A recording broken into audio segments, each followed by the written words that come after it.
Our Black History special this month focuses on today's pioneers. They are people on the front lines of change with a mission to improve the quality of life for the Black community and everybody else as well. Stacey Abrams is one woman who is leading the way. Natisha Lance spoke with her today about breaking barriers. Race happens to be the original conversation and the original tension.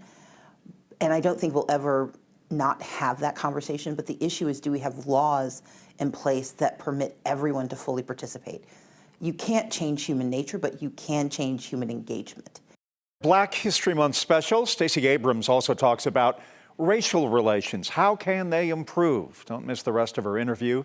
And you can hear from other Atlanta pioneers as well, Saturday night at 7, right here on 11 Alive.